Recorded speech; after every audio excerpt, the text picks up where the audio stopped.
இவரு தொடர்ந்து 60 இயர்ஸா ஒவ்வொரு நாளும் அவரோட நக்கல்ஸ கிராக் பண்ணிட்டே வந்திருக்காரு. அதாவது 60 வருஷமா ஒரு நாள் கூட தவறாம அவரோட கையில சொடக்கெடுத்துட்டே வந்திருக்காரு. இவருக்கு கடைசியில என்ன நடந்துச்சு அப்படின்னு சொன்னா நீங்க நம்பவே மாட்டீங்க. டாக்டர் டொனால்ட் அப்படிங்கிற இவரு சின்ன வயசா இருக்கும்போது அடிக்கடி அவரோட நக்கல்ஸ கிராக் பண்ணிட்டே இருந்திருக்காரு. இதை பார்த்து அவரோட பேரண்ட்ஸ் அப்படி பண்ண வேணாம் அப்படின்னு சொல்லிருக்காங்க. ஏன்னா அது இவருக்கு ஏதாவது ஒரு பாதிப்பை ஏற்படுத்தும் அப்படின்னு அவங்க பயந்தாங்க.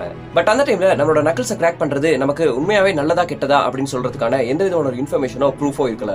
சோ டொனால்ட் அந்த எக்ஸ்பெரிமெண்ட் பண்ணலாம் அப்படின்னு டிசைட் பண்றாரு. அதே மாதிரி அடுத்த 60 வருஷத்துக்கு ஒரு நாள் கூட மிஸ் பண்ணாம அவரோட லெஃப்ட் ஹேண்டோட நக்கல்ஸ கிராக் பண்ணிட்டே வந்திருக்காரு. தொடர்ந்து 60 வருஷமா இப்படி பண்ணதுக்கு பிறகு அவரோட 2 கைகளையுமே எக்ஸ்ரே எடுத்து பாக்குறாரு. அந்த எக்ஸ்ரேவை பார்த்த டாக்டர்ஸ்க்கு ரொம்பவே ஷாக். ஏன்னா அவரோட 2 கைகளுமே நார்மலா தான் இருந்துச்சு.